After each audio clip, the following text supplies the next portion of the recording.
Welcome to Conversations with Toy, a blogcast tackling life one episode at a time. This is the time to air out life's craziest moments. This space is all about speaking about life's hang-ups and ways in which we can leave better than when we started. Topics are all about ways we can find space to be better in life, love, mental space, and health.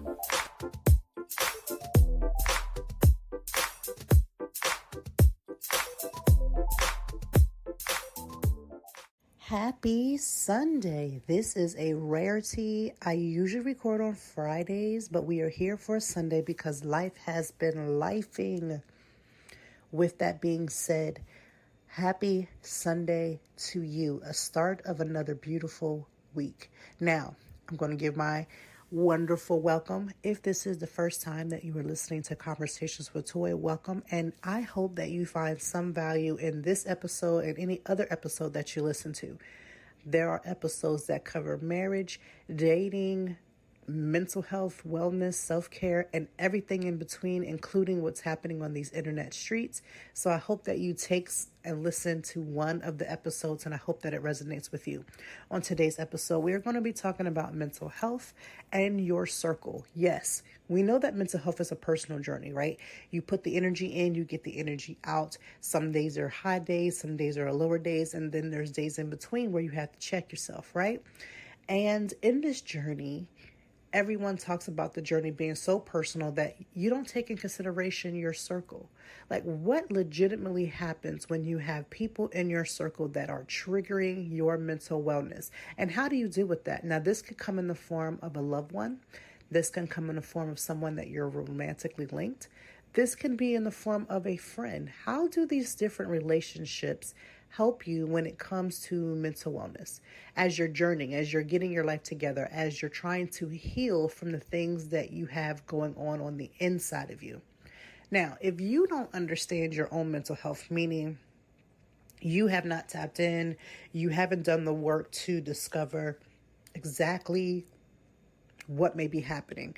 You haven't done therapy. You haven't done any of these things to try to tap into you.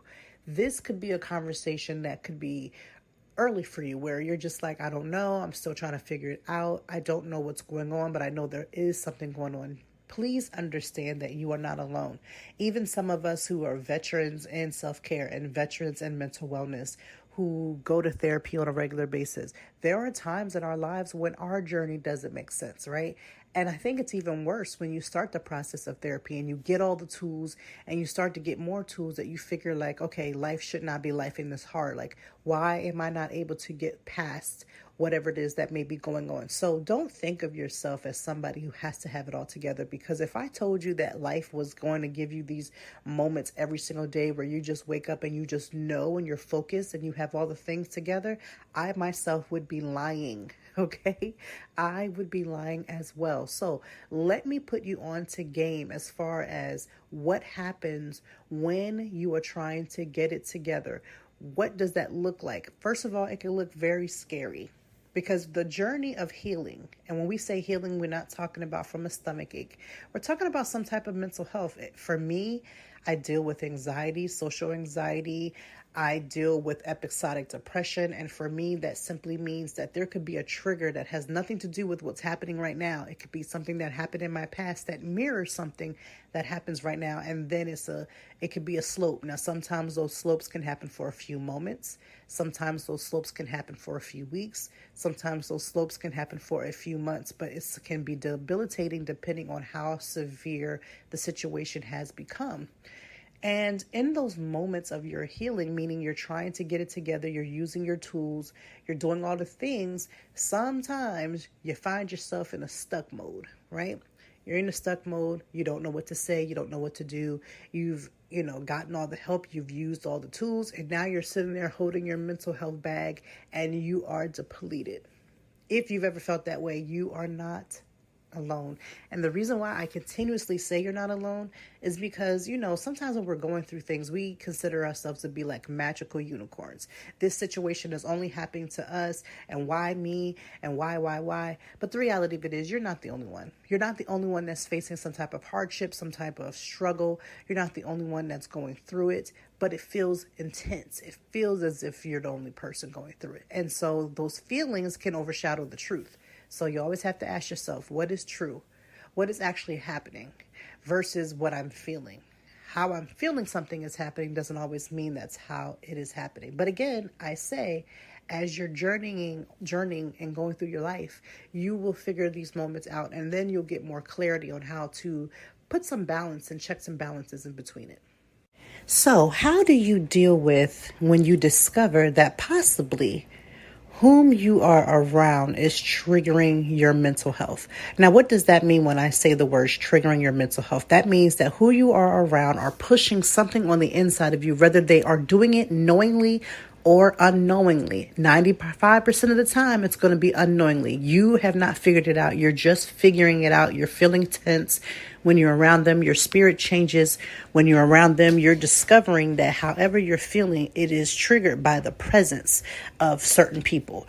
You're around them. You're trying to take care of yourself. You're doing all the right things. You're asking the right questions. You're getting all of the things together. But whatever the case may be, you are discovering that just simply being engaged with them, I don't mean engaged by marriage, but I just mean engage or engaging with them, is pushing something on the inside of you. It's making you furious. You're finding that you're angry and you don't know why. You've been friends with this person forever and a day, and then when you get around them, your spirit is just disgusted because something just does not feel right. Let me just say that your feelings can be wrong. Right? You can feel things and it not be there. But I also say that when those feelings happen, you should really consider finding out why you're feeling that way. Right? Don't just simply ignore it and say, oh, my feelings must be getting the best of me, so it's nothing there. No. I want you to explore that. Why do you feel that way? Is there something about them that you haven't been honest about within yourself that needs to be checked?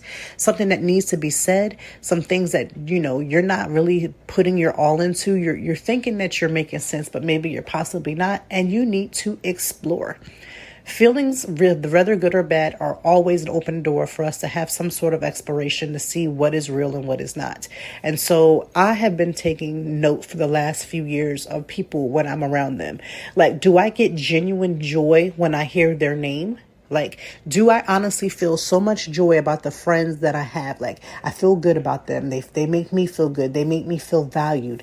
When I'm around them, they uplift me instead of putting me down. Listen, I'm going to tell you, I'm going to be honest on this episode because, what else am I supposed to do but be honest? I've had friends who I've had friends for a long time. And the second that they come around, my whole spirit changes. I'm not as outgoing or free because there's something there that I haven't been honest with myself. Now, listen, you can't blame your friends for your triggers, right? You just can't. You cannot blame them. You have to take ownership of the fact that whatever is going on most likely and genuinely is something that you have not been honest with yourself, right? And so there's those friends that when they're around, they're so draining. All they do is talk about negative things. Like, you don't have nothing else happening in your world, just negative things. And I'm not talking about people who just have things popping up. I'm talking about the people still talking about things that happened 10,000 years ago. Still bring up the same stories. You don't have anything else to value to add. And when you're around them, you just be so drained because you're listening to all of them dumping all this information on you, the same information, repetitive information, and you're just sitting there saying to yourself, my God, you have got to have something else that has happened to you outside of the same things that you continuously talk about, right? There's that. And then there's the point when you discover, like, when you really think about it, are they encouraging? Like, I've had friends that I've shared some things with, and they're just like, girl, I'm so happy for you. And not just say, okay, well, you know that I'm happy for you. But like, I send them a text and I'll say, this doesn't happen. And the emojis are coming through and the gifts are coming through. And by gifts, I mean GIF, are coming in. And they're just like emotionally and mentally high-fiving me from like far, far away. And then you send that same text to somebody else and they're like, okay, nice.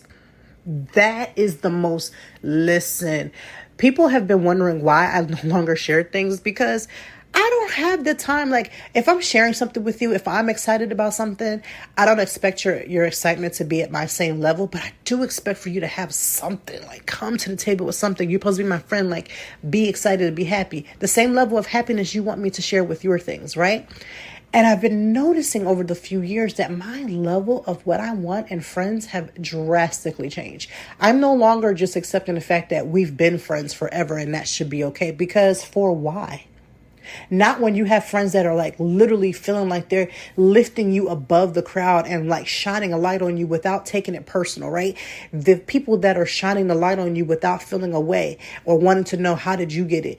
I am about that, right? And no longer accepting the friendships that just simply exist because of longitude, right?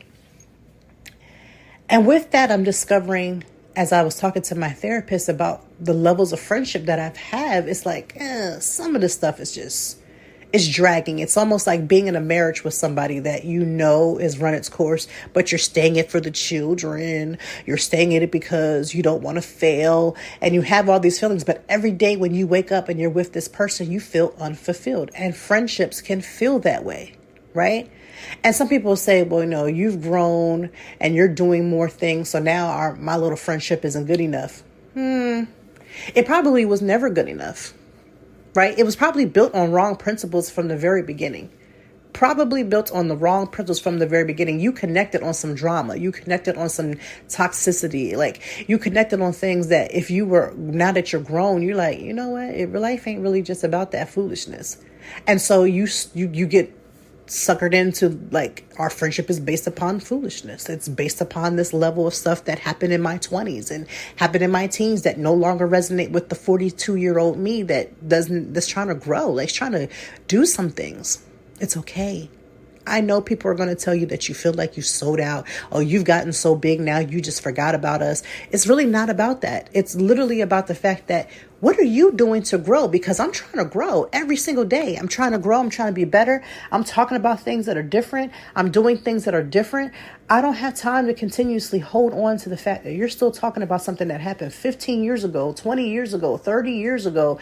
And I'm like, you need to grow. I need you to grow, right? Or the friendships that are just mean-spirited people. Listen, my tolerance for that is on low. I remember going out with a group of friends one time, and whether they listen to this episode or not, it is the truth, or it is my perspective of what happened. We went out somewhere and they were like, oh, your outfit is this and your outfit is that. And I'm like, there's one thing to tell your friends not to go outside looking crazy, right? There is nothing wrong with making sure your friends are out here in these streets, but it was just the way they went about it. Now, I can admit that during the time they had no idea that, one, I was in therapy. That was like the beginning of my therapy. And so everything that people were saying, like, I started to grade them, like emotionally grade them. And I was like, no, that's not okay.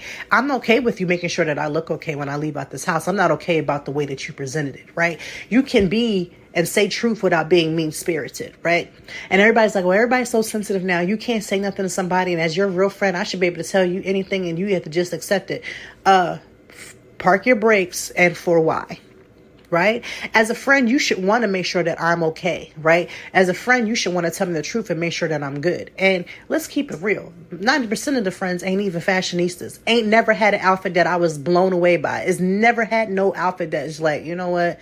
You right. They so bomb. Like, I have friends who are like that. Like, they put an outfit together and I'm like, it makes me encourage me to want to step up. And then it's like, not that way with everybody, right?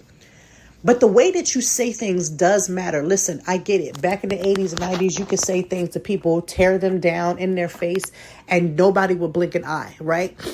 In 2023, in the year of our Lord 2023, you got to come with tact. You still have to come in a loving manner. You can't just be mean-spirited and say, this is just how I am. I've always been this way. And so you can take it or leave it. Ma'am, sir, I'm going to leave it, because my mental health does not extend to that.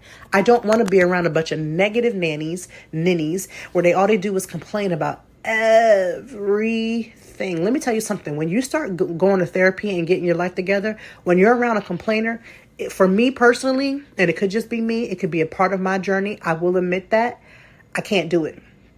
Like, you got maybe one or two complaints, and then after that, I'm tapped out. This is the reason. I used to be that person. I used to be able to complain. Oh my God, the sun is out. Oh my God, the shoe is blue. I wanted it to be green. Oh my God, I can't believe this. Do you know how many people had to check me and tell me how they just could not be around me because of that negativity? And at first I was just like, they're being mean, but they were being right. Right. And so as I got to therapy and I started listening to what was being said about me, I started taking real stock about things that people were saying. Instead of looking at the person that the message came from, I looked at the message and I was like, you know what? They right. My God, they are right. They are right. So now my tolerance for being around people who just completely are negative and just complain about lights, complain about air, they complain about, anything, I can't do it. I can only do it for so while. I'm telling you right now, if I've ever been around a conversation and it's a person that's complaining about something more than twice, I promise you I've tuned out. I probably don't know what's happening anymore. I don't know what's being said. I'm shaking my head and nodding and saying, because I've already tuned out. I've already timed out. I'm done because I can't do it. And I understand it now because now I'm on the other side of it. And I'm like, you know what? You're right. That's who I was. And I was attracted to people who do the same thing. And so therefore I can't even be in the circle with folks no more. I want to limit the times because I don't want to do it. I can't do it. I just can't. But it gets that way in your mental health. When you go through your journey, you start to figure out things that just no longer works. And think about this. I'm 42 years old, God willing, you live into 80, 90 years old. You've lived a life, right? What am I doing with this second half that I'm giving my energy to folks that ain't going to do right? Right? Why am I giving my energy to folks at this point that continuously show that like they're not going to do what needs to be done? I just don't have it in me. And maybe I should, right? Maybe in all realness and all fairness, I probably should get my life together, but no. So does it matter when you're going through your mental health journey, who you are around in your circle? Yes. It can't stagnate your journey because, again, that part of your journey is personal. But yes, who you are around matters deeply. Whether you're in a healing journey or not, who you are around says a lot about yourself. And so, yes, that matters. Okay, I can't express that enough. When you are going through your healing journey, it matters. For instance, I've talked about this. My husband and I have talked about this. In the beginning of my healing journey, he was not good. He was not good for me during that time. We were not clashing. We were clashing. It was a mess. And honestly, I've said this to him as plain as day. Divorce and all the things that come along with that was already in the picture because it was not a good situation, right? My therapist didn't come out and say you need to divorce him, but came out and said you need to divorce him, and it was on its way, right? And we were honest about that. So people were like, "Oh, how you go from, wanting to divorce and getting back on track?" It took me stepping away, and focusing exclusively on myself, having that selfish moment, and taking care of me. And not worrying about whether or not the relationship was already on a about to end. Not worrying about whether or not it ended. Because sometimes, if you've been in a relationship with someone, you don't want them to end. And so you focus on the relationship. And so you start doing these emotional acrobats to try to get things back on track. I selfishly took a selfish moment to say, I'm not doing anything to get this back on track. I want it to fall. I want it to go to hell in a handbasket if necessary, if that means I'm going to be okay. And a lot of women are scared to do that. Because, we are emotional beings, so we tie our things into how the emotions are because our significant other isn't emotionally meeting us. To be honest with you, what my therapist told me is a lot of times we say our partners are not emotionally meeting us, but we're not even emotionally meeting ourselves. We have not set a standard. We don't take care of ourselves, but we expect our partners to do all the taking care of. There's like standards that you set for your partner to do A, B, and C that you haven't done for yourself, but you can feel it and you can sense it, and it's easier to put it on somebody else than for you to take ownership of it.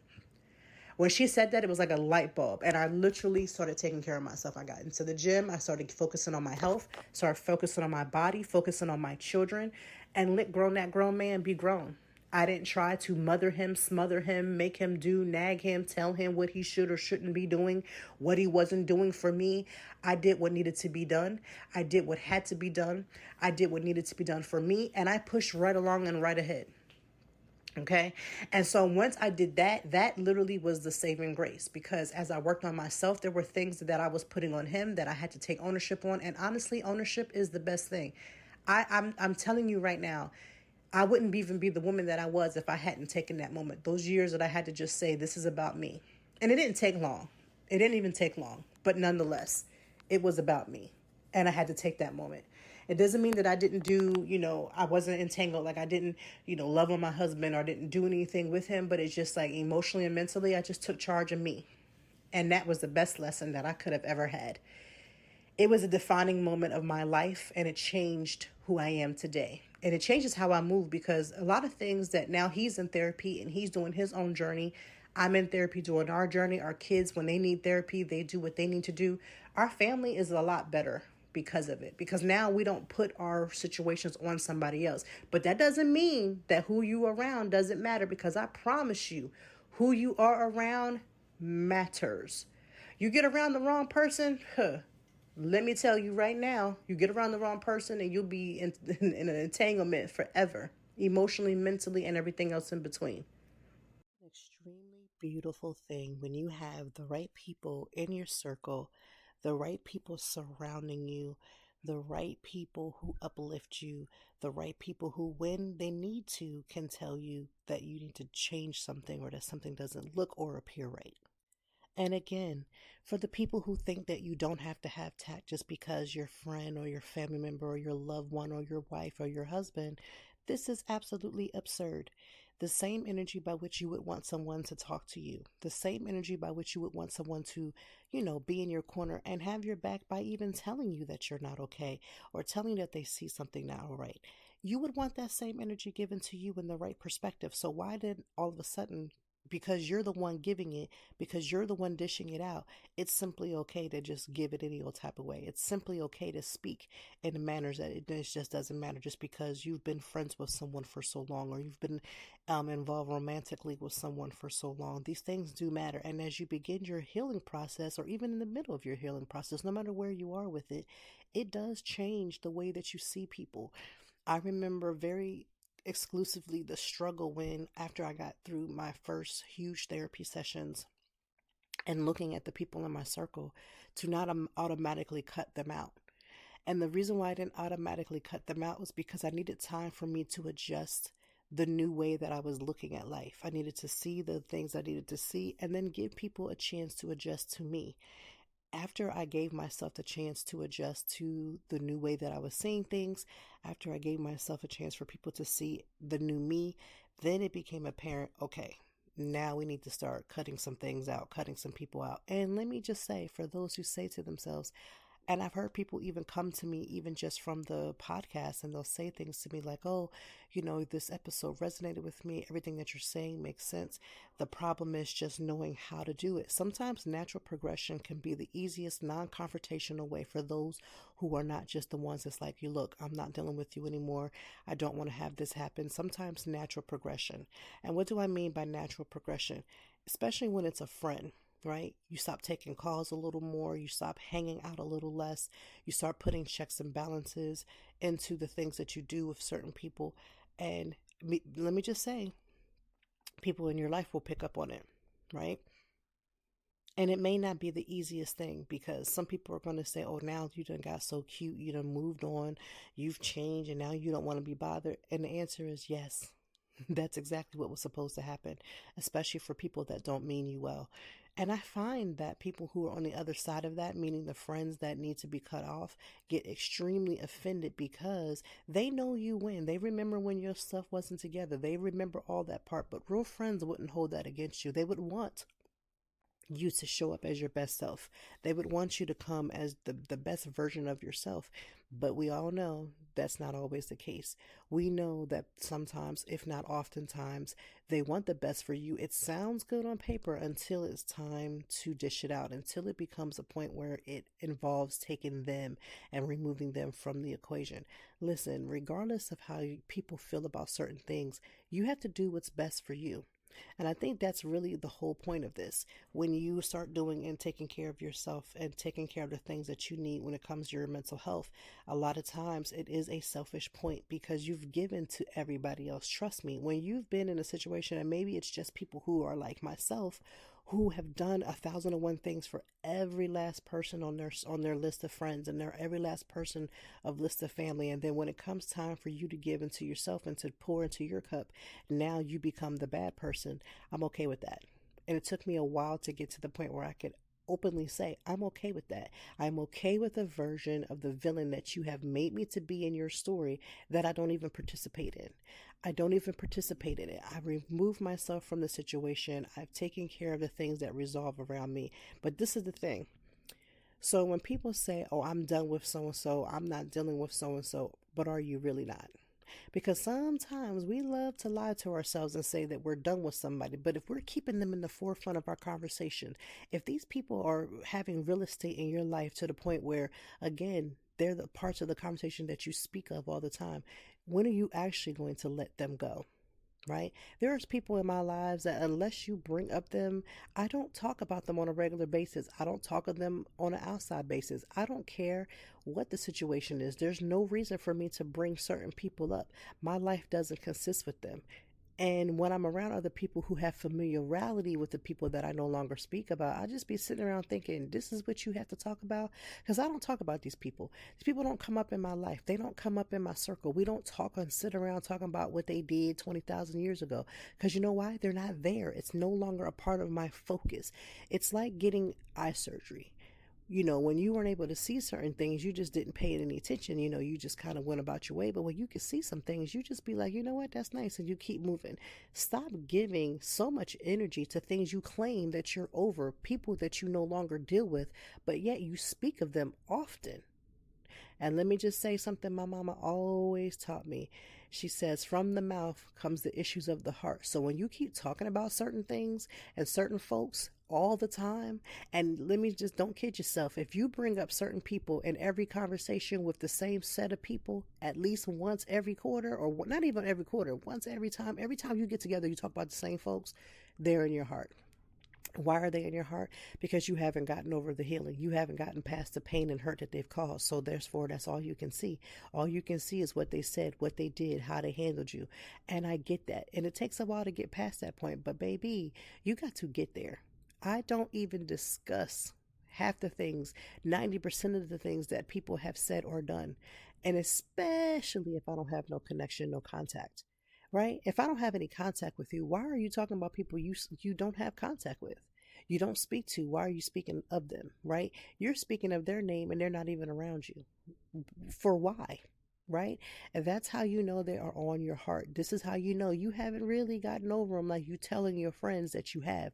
And let me explain something to you. If you are a friend of mine and you telling me that you got over something, but yet you're speaking on them, I already know you haven't. Right? So don't convince me. I already know you haven't because you keep talking about them. If you keep talking about them and you keep bringing them up in situations, and even if the situation matches, I promise you, I would rather use a different example than to use an example over somebody from 10, 15 years ago. I'm not doing it. Right? I'm just not going to do it. When people are talking about ex-boyfriends and things like that, possibly because that's an ex, okay, I have an ex and yeah, so-and-so did that, possibly. But to just come into a conversation and be like, you know what, my ex, and I'm like, we weren't even talking about ex. That's how you know. We're not even talking about A, B, and C, and you still bringing something up. You finding ways to intertwine some hurt and pain that you should have gotten past.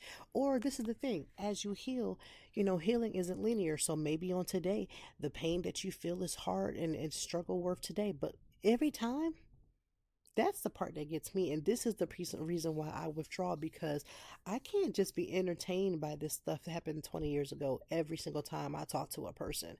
I don't want to hear it. Listen, I promise you, if I'm in your circle and you're talking about something over and over again, I've already tuned out. Say that's mean, say that's all the things, but I promise you, I cannot. Because my personal journey just cannot continuously go back and forth. It's like you take 10 steps back only to have you pull yourself back. It's not the people. You don't even talk to them. You don't see them. You don't have interaction with them. They don't sit up at your dinner table having food with you. They don't drink and have cocktails with you. They're not hanging around you and your kids. They're not doing any of those things, right? So I don't need to bring them. I don't need to drag myself into some foolishness and some drama that doesn't even really honestly exist. And even if you thought for 5 seconds that somebody else was keeping up stuff on their side, I wouldn't even let that bother me because I don't have contact. That's one of the things that I learned in therapy was to, one, eliminate contact with people that you don't want to have contact with, and be okay with people being mad at the fact that you don't have contact with them and move along. Stop giving everybody your information. I was discovering that I was talking to a friend. Now, she's a very good friend, but I was finding like I would be giving her more information than she needed. Like I felt the need to like overcompensate whatever it is I'm doing, when most of the times when she was doing something, she would just say she was doing something, and it was never anything further. You got to learn your circle. You've got to learn yourself, and you've got to get to the point where, again, you realize that your healing can be affected by the people that are around you. You can be driven to, you have these triggers, and sometimes you have to remove yourself. And sometimes it don't even mean that your friend is a bad friend. Sometimes you have to remove yourself until the trigger no longer bothers you. Or you have to explain to your friend, hey, when you start talking about A, B, and C, that bothers me because I'm trying to get past it and you keep bringing it up. And they have a right to bring it up, right? Especially if it affected them. But what I find sometimes is that friends will bring up stuff that has no direct effect to them because they know that it has a direct correlation to you.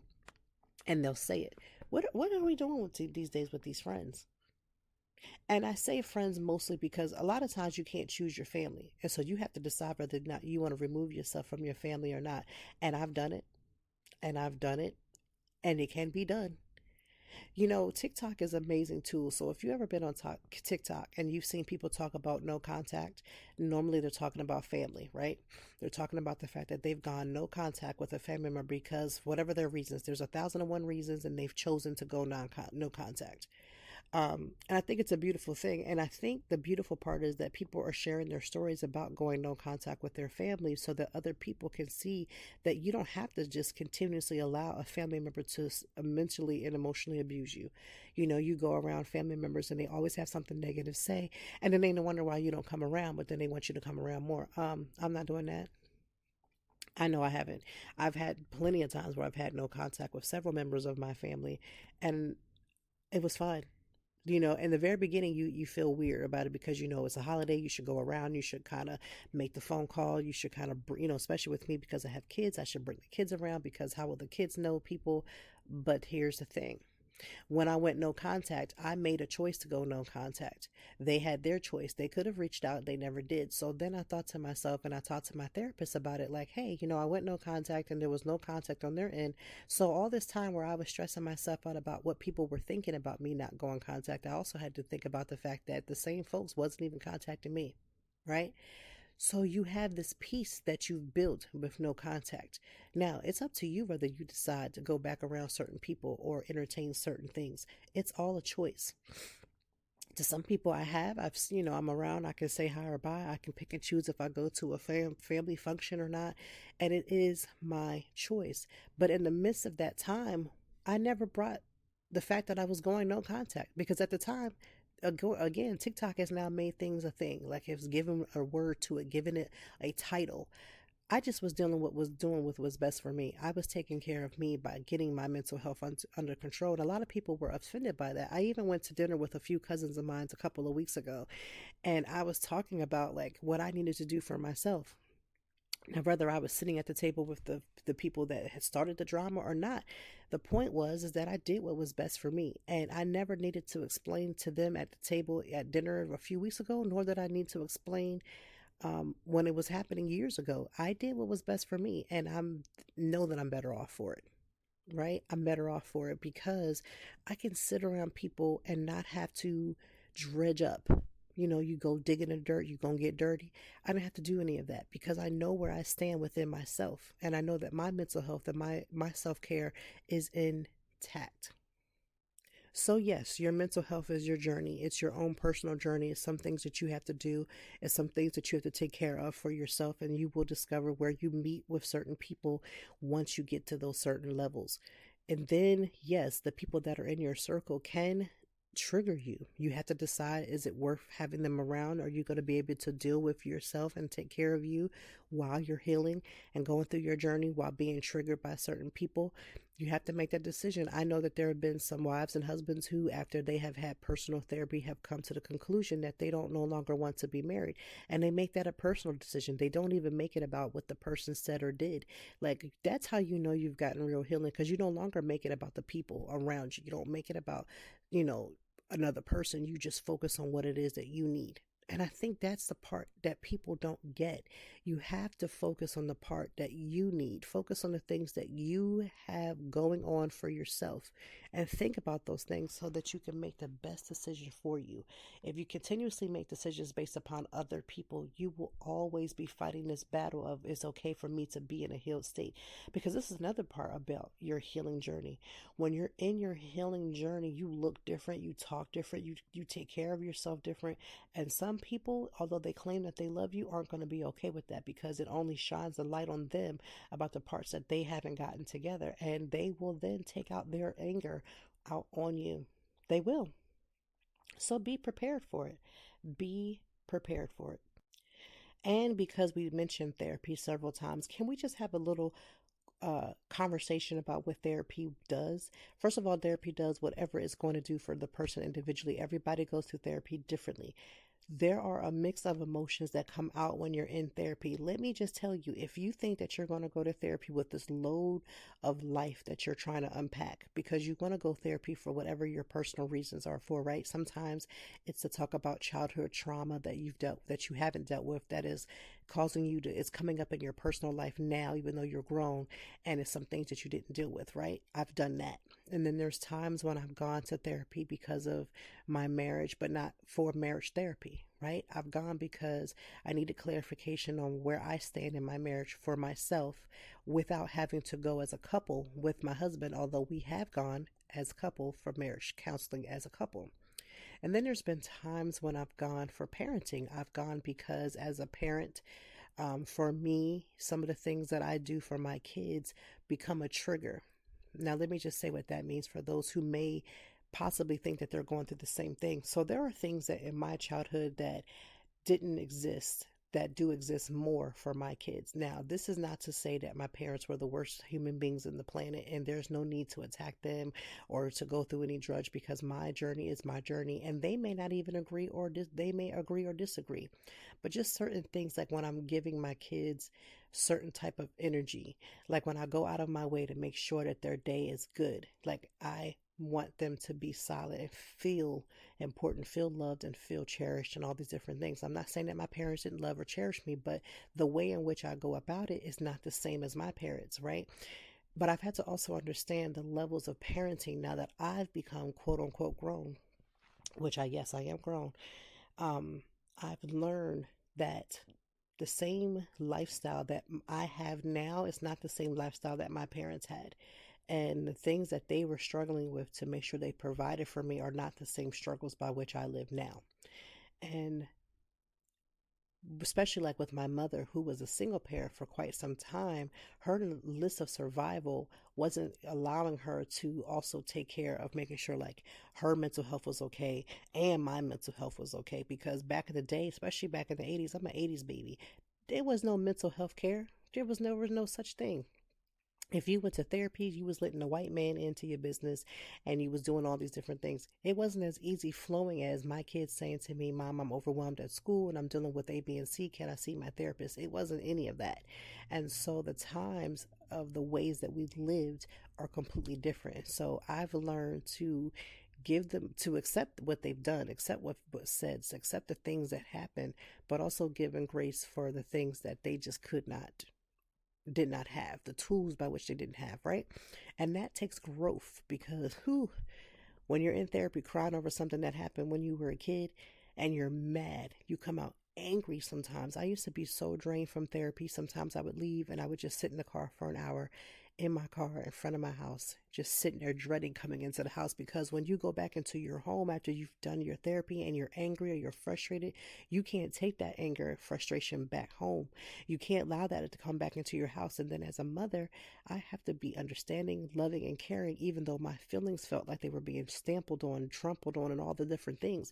And so those are the types of feelings that happen in therapy. Stop believing that the TV or the movies, when you see people laying on the couch or sitting on the couch and they're talking to their therapist, therapist and they leave and all of a sudden life feels like it's great and grand.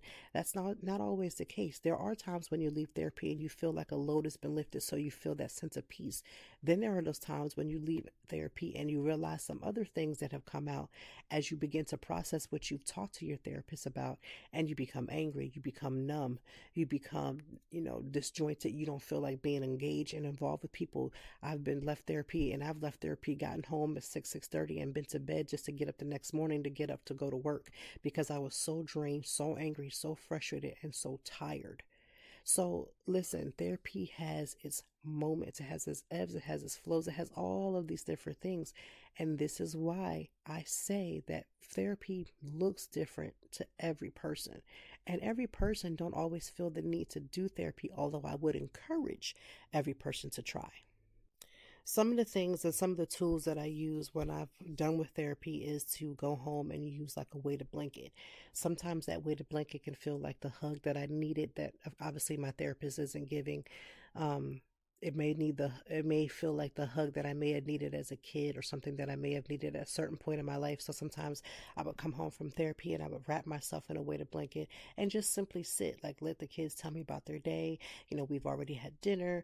I'm watching TV, or I'm having a downtime moment, maybe reading a book, and I have my weighted blanket, maybe a cup of tea or something like that to just wind down from the day. Certain techniques like that will help. For me, also journaling, using my journal after therapy to write down what my thoughts and feelings are afterwards. Like, what is racing through my head? What are the things that I'm feeling? Write those things down so that when I go back to therapy, I can talk about what I've written down and how I felt. 9 times out of 10, I feel those way. And then when I get to therapy, they don't feel as strong. Those feelings don't feel as intense because you've had time to decompress. You've had time to process the things that are happening. As you're starting this Sunday and you're starting off your new week, think about those things. Think about those times when you felt extremely angry. And this is the thing, your triggers could be so trivial to other people, but mean the world to you, right? It can mean so little to someone else, and somebody else will be like, that's not that deep. That shouldn't have made you as upset. Please ignore that person. Because what you need to do is explore why something as trivial as it is, what meaning behind it. What did that mean to you, right? What did that mean and made you feel? Because that is actually the real answer. It has nothing to do with the action. For instance, I felt like, abandonment issues because of my father, my biological dad or father is not really my biological father not being there. And so certain actions that my husband would take and certain things that he would do would just trigger me to feel like I was being abandoned again, even though there was absolutely nothing like that happening. And so what would make small things to him would be major milestones for me. It would set me back into one of those episodic depression modes where then I would start to spiral if I didn't catch myself quick enough. Also, keep in mind with mental health, it doesn't mean that every single day that you have is a bad day. It doesn't mean that every moment that you wake up is a bad moment. Mental health has its highs and its lows. And honestly, there are many a days where I have the most amazing days. My days are full with joy. They are full with happiness because I try to find ways to include happiness into my day. I add in moments of joy. I look for moments of peace. I'm always gravitating to things that'll make me feel happy because I've learned and I'm learning what it is that I like. What are the things that I need that brings me absolute joy? Whether it's doing this podcast, whether it's doing the blog, whether it's taking time to take a nap because I recognize that I need rest more than moving. If it's time for me to do something with my kids because I know that being around kids is a good joy for me. So going to the park and getting outside and walking around, or going to the gym and working out. When you learn yourself, you get to understand what it is that you need at any given moment. And honestly, that is the best way to take care of your mind. It's the best way to take care of your self-care. That's what self-care is. What do you need right now to take care of you so that you can continue on in whatever it is that you're doing? Sometimes that's me saying to myself, you know what? I really want a good cup of tea. Let me go ahead and drink this tea while I'm working because I know that this is a good cup of tea. It's going to make me feel cozy. It's going to make me feel warm. It's not going to solve my problems. Self-care doesn't, help you and solve your issues, but it does help you at the moments that you need it the most. Me going to the nail salon isn't going to solve world problems, right? Me going to the nail salon and getting my pedicure isn't going to make, whatever bills that I may have or whatever traumas that I may be going through stop all of a sudden. But what it will do is it gives me the opportunity to remember to tell myself, yes, that regardless of the things that are going on, yes, I am worthy of taking this moment for myself, to gather myself, to get myself together. And that's what I'm going to choose to do. That is what self-care is. It's simply saying yes to me and no to something else, because right now that no could mean the world of allowing me to complete the goals and journeys that I have. For instance, as a parent, my schedule is my kid's schedule, right? Oftentimes people ask me all the time, how do you handle the blog and the podcast and all of the things, and you're going to all these different media events and then you still have kids, how do you handle it? First of all, I have a very color coordinated planner. My planner looks like something out of a movie because there's so many colors going on, but I'm fully aware of where I need to be. And in the moments that I have down moments is the times that I take for myself. Sometimes it's simply listening to a podcast and hearing somebody else talk about their journey. And I'm like, you know what? That inspires me. So then it inspires me so that I may write something. It inspires me so then I feel some joy and a pep in my step so that I can continue going on.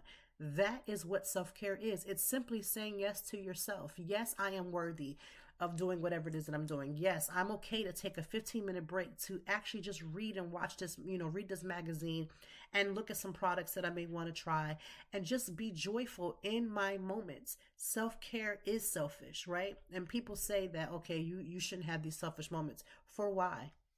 Because if you don't take a moment just for yourself to simply gather yourself, you will lose your mind, especially with a schedule like mine. You will lose yourself. You will lose yourself trying to be A1 for everybody else. As a parent, I got to make sure that the kids' lunches are made and that they have their snacks and that they get to school on time and they get picked up on time and they get all of these different things. And then what about me? What about the fact that I may need to take just 5 minutes? Think about a 24-hour period. And I took 15 minutes to take a 15 to 30-minute nap, and that's something that's wrong, so that I can get up and have the strength to do all the things that need to be done, and that's wrong. There's a 24-hour period of time, and I took 1 hour to go sit at a coffee shop just to people watch or just to enjoy a snack that I didn't have to share with my 3 children. There's something wrong with that. Think about it when people say stuff to you that don't make sense. If I decide to take a vacation for myself, which I have done and will be doing very shortly, taking a personal vacation, that's wrong because there's 365 days in a year. And as a parent and as a businesswoman, I decided that I was going to take a 3 to 4 day vacation just to do the things that I enjoy. So when I come back, I can handle life and do the things that needs to be done. There's something wrong with taking a 3 to 4 day vacation out of a 365 day year. How does that correlate? This is why you have to have the right people in your circle, because while they take vacations, it's okay when they take one, right? They take one every 2-3 months. It's wrong. It's okay when they take it. But when you, God forbid, take one vacation and now you're the problem. For why? If the people in your house aren't having a problem, stop allowing people outside of your home to dictate what you do. Because one thing I've learned just watching my own circle of friends is that my friends are going to go and do whatever it is that they need to do for them. And so what I'm not doing is waiting for them to give me the high five of approval so I can go do and enjoy my life. Because while I'm watching them enjoy theirs, while they're making statements about what they think I'm supposed to be doing, now I'm sitting here on the struggle bus, and that's not going to happen, right? It's not going to happen. I have to take care of me as I am taking care of my responsibilities. I never said you to tap out and say, well, I'm going to send my kids away because, 3 months out of a year is not that bad. Blah, blah. It's different if you're sending them away for a purpose. But what I am telling you is that you can take care of your responsibilities. You can take care of the life that you have, and you can tap in while you take care of yourself. There is nothing wrong with taking care of yourself. One of the things that my mom used to always tell me when I first started having my children was like, listen, don't let yourself go. And I did. Oh my God, I did. While I was pregnant, I was looking a hot mess because I was feeling a hot mess. I just didn't know how to figure that all out. And then when I was going through my postpartum depression, again, before I found out that it was postpartum depression, I was looking a hot mess. And you know what's funny? Again, I have said this a number of one times.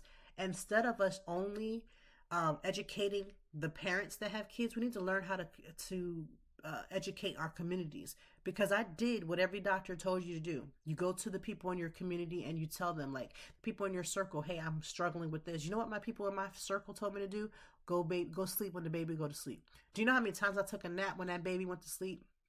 Or simply tried to find some food while that baby was sleeping, and I would still get up and I was in a whirlwind because it wasn't enough. Because we're not educating our circles. We're only educating the parents. I had people in my circle that had never even had a child. I had people in my circle who were older parents who didn't tap into certain things, because back in the 80s, back in the 90s, parents didn't talk about postpartum depression as much as they do now. So my circle was limited because they weren't educated, and neither was I. I wasn't fully educated, and neither were they. So how was I supposed to talk to my circle and get some type of support when my circle didn't have a clue themselves? This is exactly why I say be understanding and have the people in your circle, and talk to your people in your circle about the things that are happening, because 95% of the time people don't even mean you wrong. It's just a simple fact that they don't even know what the heck to do. They have no clue. They don't understand what to say or to do in this situation. As you start your Sundays again, write out what it is that you want to see happen in your week. I write my planner of the things that must happen, the meetings that I must be at, the events that I have already said yes to, the things that I must maneuver to get to those things, right? But then I also write down, what is my mission statement for the week? What is it that I need to happen for me to make my week amazing? What is it that I need? So if it's that instead of me trying to do all the pickups, maybe I say to my husband, hey, can you pick up the kids on Tuesday, Wednesday, Thursday? Because teamwork makes the dream work. And by having that help, I can now attend to something differently, and I can make sure that dinner's on the table while he's doing that. Right? Before it was, I got it, I can do it. Listen, you can be an amazing mom, but amazing moms also have help.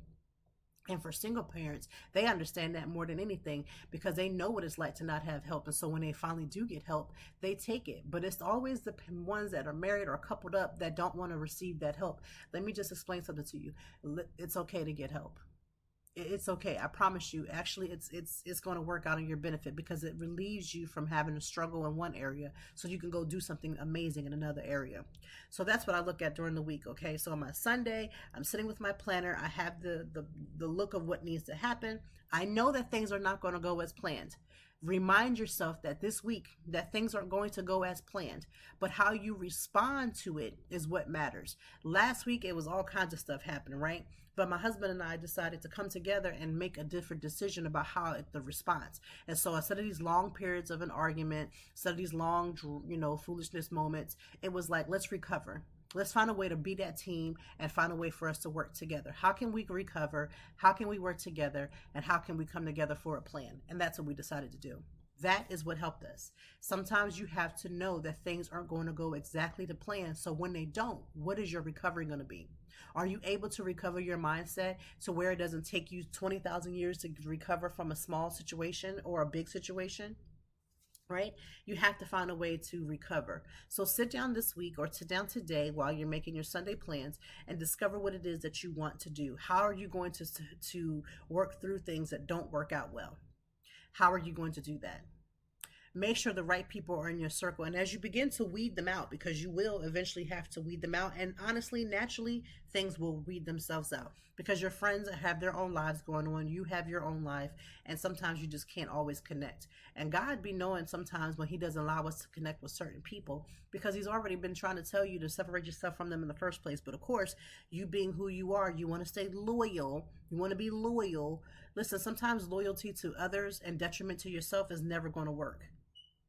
It's never going to work, because you can be loyal to yourself and loyal to other people for the right reasons. And in the right people, it would work. When you find out it's not working, but it's a detriment to you, flip that. Flip it. I'm telling you, you need to flip it. It's a sign. You're talking about, I'm looking for a sign. I was just hoping, I wish, something would tell me, or it would be an encouragement. This is the encouragement. This is the sign. This is the sign to take your mental health a little bit more strategically. This is a sign to stop allowing people to talk dirty and down to you, to your face. Listen, it's one thing for you to talk behind my back, but I'd be damned if I sit there and let you talk to me and crazy in my face. Like, I'm not going to let you play in my face. I'm just not going to let you play in my face. And some of y'all just was like me, allowing people to play in your face. I've come to a new realization, not in my face. Now, you may try that stuff behind my back and just pray to Jesus it don't never come back to me, but to play in my face, we not going to do. You're not going to talk ugly and raggedy to me. You're not going to tell me something that you should be telling me in love, but you want to put your little extra emphasis so you come at me in the wrong way. We're not going to let you play in my face. And I'm not even going to get all loud and rambunctious and raggedy. I'm not going to start going back to my 20s where I want to start throwing hands. I'm not going to say try Jesus, and don't try me. I ain't going through none of that. I'm just going to simply get up and remove myself without explanation. Let me tell you something. It's so powerful when you just literally, and I mean physically, get up from a situation and exit left. This is the number one reason why I try to drive myself to anywhere. I don't want to get in nobody's car, but see, the power of the Uber and the power of Lyft, you don't even have to worry about that. So even if I do get in your car and you start acting raggedy and you start acting whatever, when I promise you, I will remove myself. I will get my bill, pay for my portion of dinner. I will get up and I will get in an Uber, a Lyft, or call a friend, call my husband to come pick me up. I'm just not in the space anymore to just allow people to play in my face. But I also don't have to revert back to them good 20s where I would be like, knuck if you buck. I ain't knucking if you buck because I'm not going to jail. I got something to lose. I got a business. I ain't got time to be out here. People be recording, screen recording. I ain't got the energy or the time. But what I will do is I will calmly get up and you'll be like, what happened? What'd I say? And I'll just be like, what you said was not okay. Give you the opportunity. But when you sit up there and be like, I ain't say nothing and you just so super sensitive, I'm going to take my super sensitive behind back home to my peace where my peace remains. This is why I don't allow a lot of people running in through this house, because people don't come in the house with the right intention. Stop lying to everybody in your house. I don't control my house like Steve Harvey, like Marjorie, like they allegedly claim that Marjorie is doing to Steve Harvey. I don't do all that. My husband can have whoever he wants to have in here. But I also don't want a whole bunch of folks running through here with their wrong intentions, because in my house, we have people going through all kinds of mental health issues at any given time. What you cannot do is, surprise, I just popped up in the neighborhood just to show up. No, you call first. You call, make sure we're good. You call and make sure that we're okay. Don't just pop up and roll up on me, because that's not what we're going to do. Don't just do that. I'm not here for that. Don't roll up on me, because sometimes I need to be sure that I'm in the right space. So I'm going to take care of me. I'm going to leave a situation. And I'm going to do what I need to do. I'm going to do what I need to do for me. And you got to do what's best for you. If you get nothing from this episode, do what is best for you and stop counting on your friends to be in agreement with that. Stop counting on your husband to be in agreement with that. Do you know how many times my own husband and I have had a disagreement about what I needed to do for myself? And even if there was pushback, I didn't allow him and his anger about what it is that I was doing to dictate the fact that this is what I needed in order to be okay. Because see, what's happening is if I make amends for that moment, 20,000 minutes later, I'm still going to be jacked up. I'm still going to be messed up by tomorrow because I didn't do what was for me. And everybody ain't going to understand that. My husband, there's plenty of times when he doesn't understand it. He's gotten to the point now where he understands that it's best to just let me do what I need to do versus just, whatever. But no, I need to do what's best for me at any given moment, at any given time. So I hope this episode has found some type of sort of peace for you. I hope that it resonated with you. I hope that you were able to take something away from this, because again, who you have in your circle matters. Yes, your healing journey is for you, and everybody can't do acrobatic and flips to make sure that they do everything the way you wanted to do it just because you're in your healing journey. However, when something is being said or done that is going to be a detriment to your journey, it's best to remove yourself from it. And there are plenty of people who know that they need to eliminate some certain friends out of their circle, and it's a struggle for you. Either allow natural progression to happen, or you're just going to have to find a way to be strong and courageous and have a conversation. And sometimes with friendships, you have to have these deep conversations and just let people know the way that in which you talk to me has never been okay. I've allowed it to happen, and now I've allowed it to happen so long that you don't even take my feelings in consideration. And this is where I need you to attempt to make the consideration. And if they say to you, I'm not doing all that, I'm gonna be me because I've had that happen. Listen, if you come out of your mouth to me and you say to me, this is who I am and this is who I always been and I'm not changing, You've already given me every answer for me to make sure I just walk complete away. And this is the reason why. Nobody is above a do better. None of us. We all have change in us. And when you are setting yourself up to the point where you're no longer coachable, meaning that you cannot be told that you need to change and make the necessary change in your life because this is just who you are and you want to beat your chest about it because you've now made the stance that this is who you are and take it or leave it. Baby girl, baby boy, I'm leaving it. I'm telling you, when you hear somebody come out of their mouth, even if they're not talking directly to you, and you hear them say the words, this is who I am. I've always been this way. I've always been this way since I was a child. I've been this way since I've been grown, and I'm not letting anybody change me, and I'm not going to do things because other people want me to do that. When you hear people talk like that, listen in, baby. They are telling you exactly who they are. It's just that you don't want to believe them because that's your good girlfriend. Your good girlfriend doesn't want to change. And what they're telling you is that they don't see value in what it is that you're saying to them. And because they are who they are, baby, they're not changing. And so you're hoping that they're going to change, and they done told you right to your face. See how that play in your face thing? They done told you. Now it's up to you to take the responsibility of telling them how it makes you feel, standing 10 toes down, and letting them know that what they say and how they act is affecting you. There are some friends who you can't even take out in public because they always complain somewhere. I can't stand that. Listen, I've had food that hasn't always been great. And so you may work around it with people, but when people bring you stuff and you ain't even take a good bite and all you do is complain, my God, I don't even want to dine with you. I don't want to dine with you. I promise you I don't. I don't care how long we've been friends. My eye is twitching when the thought of going out with you because I know they're going to complain about something. Like, you just going to complain about something. Oh, the water's too warm.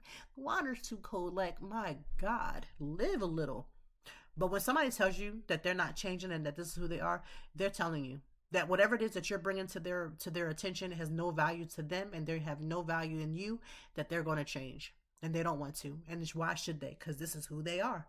Baby, this is who I am people are usually stuck. They can't make a friend no matter where they go. They have issues every area of their life. And when it comes to friendships, you're not the only person that they have an issue with. They can't make a friend. You should be able to make a friend out of every area of your life. You should have a work buddy that you talk to. You should have a church buddy that you talk to. No matter what area you are, you should have somebody that you should have pure joy when you see them and they see you. If you don't have that, it ain't everybody else. It's you. I know you don't want to accept it. I know you don't want to hear it, but it's you. And you know what? That used to be me, and I had to make a change because I have to make changes. Life is about change. And those who don't want to change, that's why they stay stagnant. And stagnant people stink. And they may not stink physically, but they stink. Their attitudes stink. Their faces always toe up. You can't ever get them to smile. You got to act like a clown just to get them to crack a crack in their mouth to smile. Ain't nobody got time for that. Ain't nobody got time for that. You got to take care of yourself. And you've got to remove yourself from those folks that don't mean you well. So, I know this was a lot. This was a lot to talk about. Mental health has so many layers to it. But I hope that you are getting the help that you need in the areas that you need, and even the areas that you fail in. I want you to try to get the help in and try. Listen, if you are trying and you're failing, but you're trying, get back up. I know how discouraging it is because you're like, I attempted, it didn't work out quite as I had thought it was. It happens, but get back up and try again. Try again later that day. Try again tomorrow. Try again next week. But continue to always allow yourself to try. Failing hurts. It hurts. It's the worst thing that you could feel. But what's also worse is also giving up. So don't give up even when you fail. I have fallen 20 million times in 1 month, failing 20 million times in 1 day, 20 million times in 1 year. That doesn't make me amazing is that the fact that I'm just an amazing person. What makes me amazing is that I didn't give up my dream. I just continue to get up. You may have to ask somebody for some help to get up. You may need to ask somebody where you missed a step and get some more help in those areas. But do not fail yourself. Do not allow yourself to quit. Get up. Take care of yourself. Look at the people in your circle. Who do you talk to the most? I was looking through my phone the other day, and I'm like, some of these people that I don't even talk to some people as often as I probably should. And some people are maybe just going this way. It's just doing what it needs to do. It's doing what it needs to do. But whatever the case may be, love yourself enough to love the people that are in your circle who are standing in the gap for you, who genuinely have love and support. I looked at a couple friends that I had shared some things with. One person was like, that's nice. And that was it. Like, it was just nothing else there. And then I had the other girlfriend that was like, girl, like, send me all these emojis. And yes, every now and then we need to be uplifted. Like, I need that type of energy. But you know why? In real life, the friend that was like, that's nice, and the friend that's always like, girl, I support you, I love you, I care for you, they are the friends that have different levels of friendship with me, regardless of how long I've been friends with them. And there's no denying it. There is no denying it. It is what it is. But it is what it's going to be. So, have an amazing week this week. I know we did not have a Friday episode. Listen, that Philadelphia, if you didn't know, I was at the Philadelphia Eagles game. I had no voice left. There was nothing left to give, and I couldn't record earlier because I had events all week. So I apologize, but hey, how about a good Sunday reset? How about a good Sunday reset with today's episode? I want you to have the most amazing week. We will be back next week. We do have an actual guest next week. It won't be just me. I do love you for listening. Thank you for supporting. Make sure that you share this episode with somebody else. Make sure that you subscribe, and make sure that you leave a comment or some type of statement on whatever platform that you are listening to. I read all of them. I enjoy the comments. I appreciate the love. Have the most amazing week. And thank you for listening to Conversations with Toy. Thank you as always for joining me, and I know that even in the deepest or joyful conversations that there's something we can learn and apply. Until next time, I hope that you are doing better. If not, we will be back to talk some more and handle it. Peace to you and yours. Stay grounded.